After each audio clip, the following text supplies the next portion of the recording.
My ex wants to talk privately, she said. You don't need to worry. She was right. I didn't worry. I packed. When she came back from her private talk, I was gone. She called asking what happened. I said, we don't need to talk. And you don't need to worry. Hey viewers, before we move on to the video, please make sure to subscribe to the channel and hit the like button if you want to see more stories like this. Thanks. The pasta water was just coming to a boil when I heard her phone buzz for the third time in 10 minutes. A familiar, dissonant chime that had started to feel like a guest overstaying its welcome. I gave the sauce a stir, a arrabbiata, her favorite, and pushed the feeling down. Trust isn't a sometimes thing. It's an always thing. That's what I'd always believed. I was fixing the loose hinge on her laptop earlier that afternoon.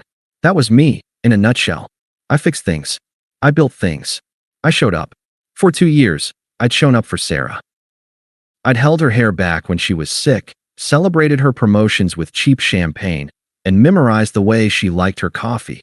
2 sugars, a splash of oat milk, no need to ask anymore. We were talking about getting a dog, for God's sake. I was all in. She was curled on the sofa, thumb flying across her screen, a tiny frown of concentration on her face. It was the same frown she got when reading a complicated article or trying to beat my score in a stupid mobile game. But this felt different. The energy was all wrong. Everything okay? I asked, wiping my hands on a towel. She looked up, her eyes taking a second to focus on me, as if she'd been in another room entirely. Oh, yeah, it's just Mark. The name landed in the cozy room like a shard of ice. Mark, the ex, the one from before me, the one with the flashy job and the reputation for being emotionally unavailable, which of course, she'd seen as a challenge. The one who had drifted in and out of her DMs for months, a ghost I'd been told not to worry about. Mark, I repeated, my voice neutral. What's up with him? She let out a sigh, a performance of weariness. He's just a mess. His mom is in the hospital, apparently. He's really torn up about it. Says he has no one else to talk to. A warning bell, faint but persistent, began to ring in the back of my mind. That's tough, I said carefully.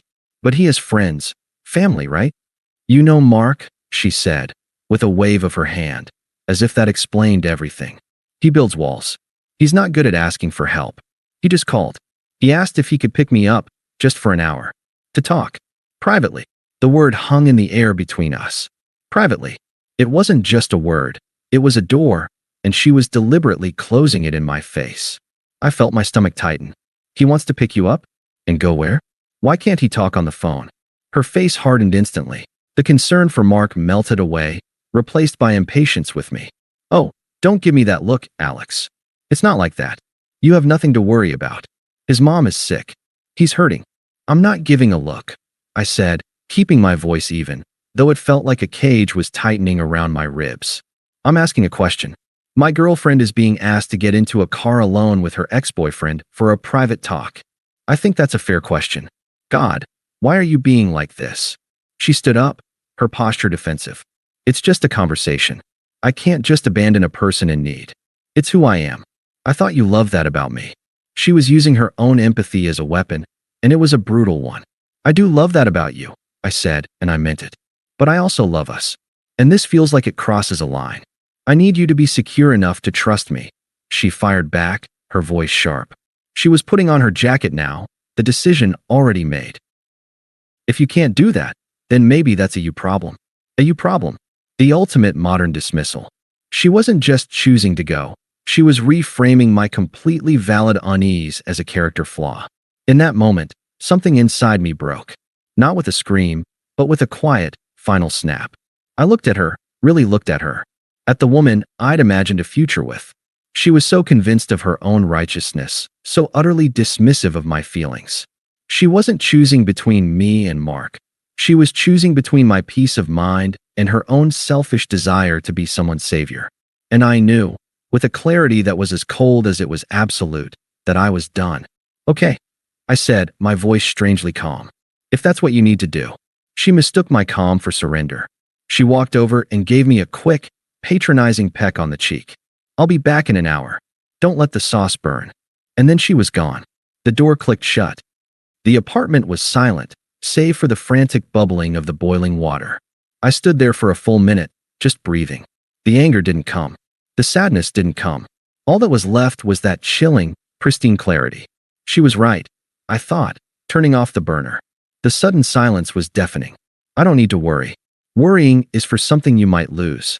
I walked to the hall closet and pulled out my large duffel bag and the suitcase I used for work trips. I started in the bedroom. I took my clothes from the dresser, from my side of the closet. I left the sweater she'd bought me for Christmas. I emptied my toiletries from the bathroom, a collection of shared space now neatly divided into mine and hers. I was a surgeon, removing a tumor with precise, unemotional incisions. I went to the living room and unplugged my laptop, my charger, my books. I took the framed photo of us from the trip to the mountains from my nightstand. I didn't look at it. I simply placed it in the kitchen trash can, face down, burying it under the discarded packaging from the pasta. It took less than 30 minutes. I did a final walkthrough. My key to the apartment lay on the kitchen counter, next to the pot of now-cold arrabbiata. I shouldered my bags, opened the door, and stepped out into the hallway. I didn't look back. There was nothing for me there anymore. The man who worried about her, who loved her, who was fixing her laptop, he had left with her. The one who remained was someone new, and he was already free. The silence in my best friend Mike's spare room was a balm. It was clean, empty, and entirely my own. There was no lingering perfume of betrayal, no ghost of a conversation that shouldn't have happened. I sent Mike a simple text. At Sarah's. It's over. Can I crash with you for a bit? His response was immediate. Doors open. Fridge is full. Don't say another word. That was Mike. He understood that some ruptures are too deep for words. I was unpacking my duffel bag when my phone vibrated on the nightstand. Sarah. The screen glowed in the dim room. I felt nothing. Not a twinge of anger, not a flicker of sadness. It was like seeing a notification for an app I'd already deleted. I let it go to voicemail. A minute later, my screen lit up again. Then a text. Sarah, 9:47 p.m., where are you? All your stuff is gone? The punctuation was off. I could picture her, standing in the middle of the apartment she had returned to, finally noticing the voids I had left behind. Sarah, 9:49 p.m., what is this? Some kind of stupid protest? Are you trying to punish me? There it was. The complete and utter failure to comprehend. In her mind, my leaving wasn't a consequence. It was a tactic, a dramatic ploy for attention. The phone rang again. This time I picked up. I said nothing. Alex? Hello? Are you there? Her voice was a mix of confusion and annoyance. What the hell is going on? I come back and it looks like you've been robbed. This is so immature. Can we just talk about this like adults? I took a slow breath, my voice flat, devoid of the heat and life she clearly expected. We don't need to talk. And you don't need to worry. I ended the call and powered off the phone. The next few days were a study in quiet reclamation. I took a personal day from work. I went for long runs until my lungs burned and my mind was blissfully empty. I bought new sheets, a new coffee maker. I was building a new ecosystem, and it was one she had no place in. When I turned my phone back on, it was to a digital tsunami of her unraveling. The first wave was manipulation. Sarah, day 2, 10:14 a.m. mark, and I just talked. It was nothing. I told him I had a boyfriend and that he needed to respect that. I miss you. I deleted it. The second wave was the partial, self-serving truth. Sarah, day 2, 6:32 p.m. Okay, I get it. You were right to be upset. He was flirty, but I shut it down. I chose you. I came home to you. She had chosen me. She had chosen to come home to an empty apartment. The irony was so thick you could taste it. I didn't reply. Then came the voicemails. The first one, her voice thick with tears. Alex, it's me. Please pick up. He's not who I thought he was. He just wanted, it doesn't matter. I made a huge mistake. A huge, stupid mistake. Please, I need you. You're my person. I saved the message. Not out of sentiment, but as a receipt. Proof of the transaction that had finally closed. The second voicemail, 2 days later, was the karma, delivered in a raw, panicked screech. He ghosted me. Can you believe that? After everything I did for him, after I poured my heart out to him because his mother was so sick, which was probably a lie. He just used me for an ego boost and disappeared. He's not answering any of my texts. I have no one. You were my rock, and I was so stupid. Please, please, just call me back. There it was. The full, pathetic circle. She had discarded a rock for a ghost, and now she was falling through the empty space between them. I felt a distant, academic pity, the kind you might feel for a character in a bad movie. It had nothing to do with me. Even her friends, her flying monkeys, were deployed. Unknown number, probably Qley. Day 5, 8:02 p.m. Hey Alex, it's Qley. Look, Sarah's a mess. You win, okay? You proved your point. Just call her back and stop being a dick. This is cruel. I blocked the number. Cruel would have been staying. Cruel would have been pretending I could ever look at her the same way. My silence wasn't cruelty. It was sanitation. Weeks bled into a month. The texts became less frequent, then stopped. The new life I was building had structure, routine, peace. I started going to the gym with Mike. I reconnected with friends I'd subtly neglected. The world was wider than the four walls of that apartment I'd shared with Sarah. It was a Saturday morning, 3 months to the day after I'd walked out. I was at a coffee shop downtown, a new place I'd claimed as my own. I was focused on my laptop, planning a solo camping trip, when a shadow fell over my table. I looked up. Sarah stood there. She looked diminished. The confident light in her eyes was gone, replaced by a hollow tiredness. She'd lost weight, and not in a healthy way. She was clutching her purse like a lifeline. "So this is where you've been hiding?" she said, her voice trying for sarcasm but landing on brittle. "Too good to return my calls." I closed my laptop slowly. "Sarah, you just left me," she whispered, her voice cracking. "You didn't even fight for me. What kind of man does that?" The hypocrisy was so vast, it was almost impressive. "There was nothing to fight for," I said, my voice calm and even. "You made your choice clear that night. You just didn't like the consequence."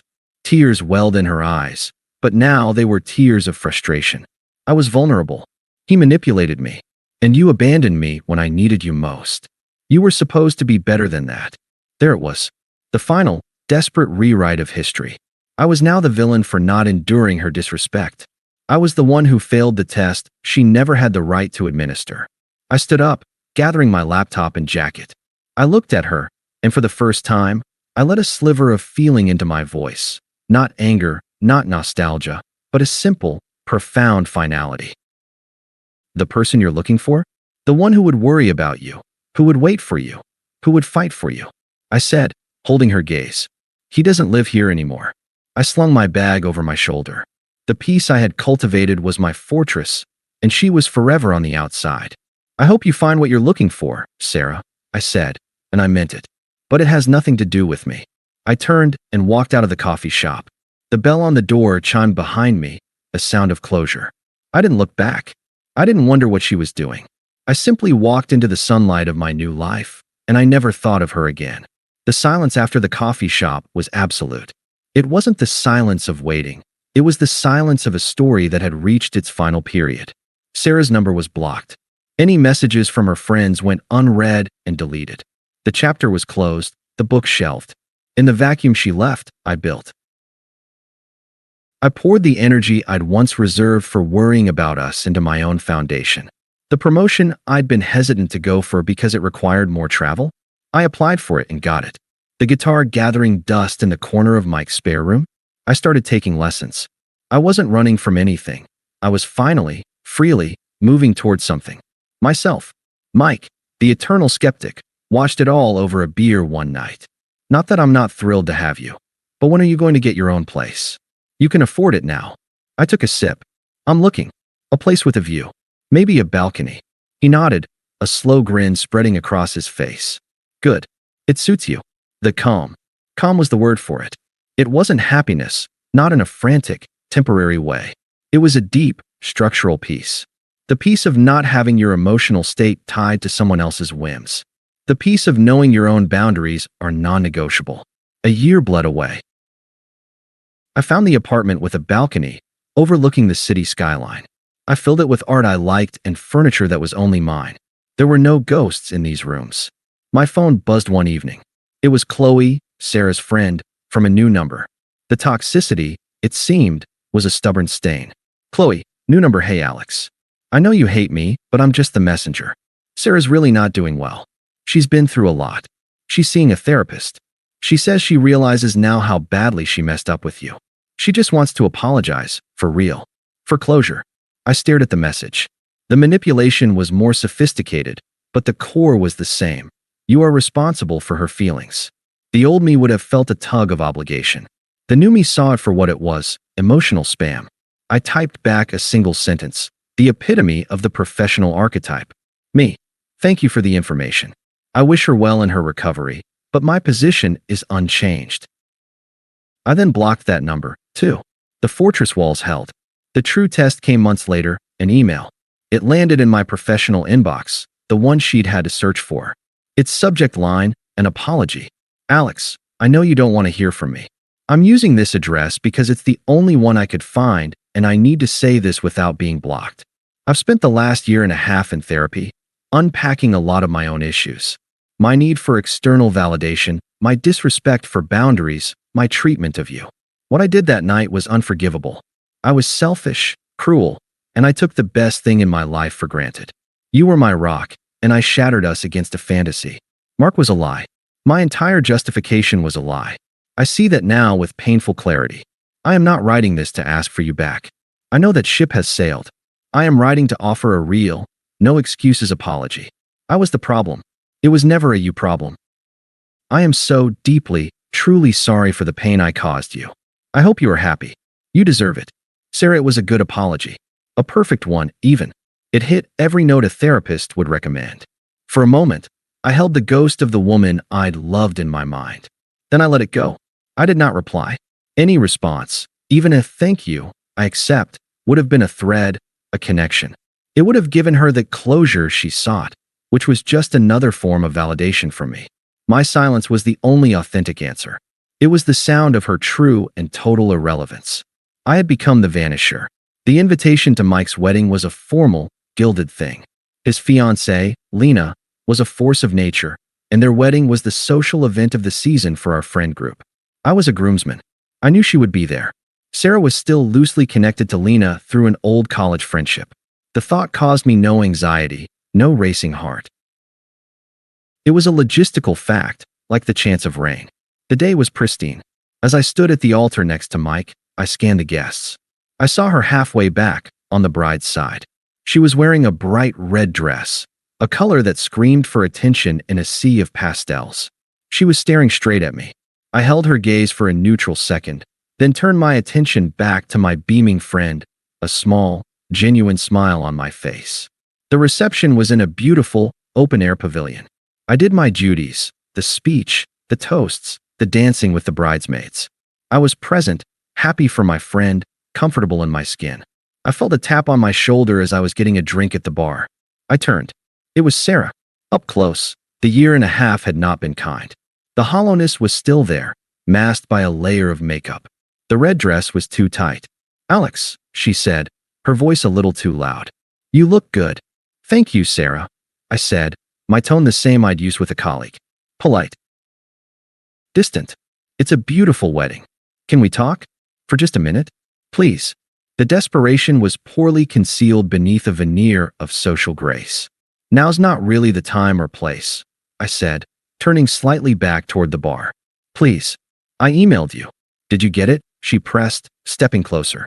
I need to know you heard me. I need to know you're okay. This was it. The final play. The public bid for redemption. I finally turned to fully face her, my posture relaxed.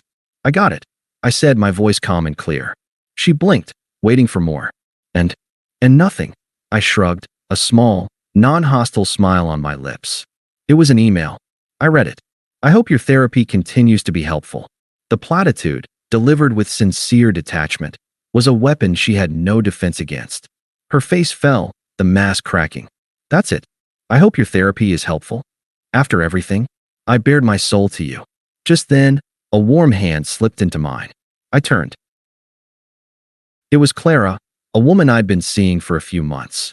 She was a landscape architect, with kind eyes and a quiet, steady confidence. She'd been talking with Lena's parents. Everything all right, Alex? She asked, her voice melodic. She glanced at Sarah with polite curiosity, no recognition in her eyes. Everything's perfect, I said, squeezing her hand. Clara, this is Sarah, an old friend of Lena's. Sarah, this is my girlfriend, Clara. The word girlfriend landed on Sarah like a physical blow. She looked from Clara's serene face to our intertwined hands, and the last shred of her hope disintegrated. She saw it all, the peace in my eyes, the ease of our touch, the life I had built completely without her. It was nice to meet you, Clara said with a genuine, unforced smile. Sarah couldn't even speak. She just gave a jerky nod, her eyes wide with a final, devastating understanding, and stumbled back, disappearing into the crowd. Clara looked up at me. An old friend? The one who didn't need to worry, I said softly. Clara, who knew the broad strokes, simply nodded. Oh. She leaned her head against my shoulder for a moment. Ready to dance? As I led her to the dance floor, under the twinkling lights, I took one last, fleeting look at the spot where Sarah had been. There was nothing. No anger, no pity, no satisfaction. Just the quiet hum of a present moment, full of light and music and a future I was genuinely excited to live. She was a footnote, and I had finally stopped reading the book. Thanks for watching. Make sure to subscribe to the channel and hit the like button. What do you think about this story? Share it in the comments.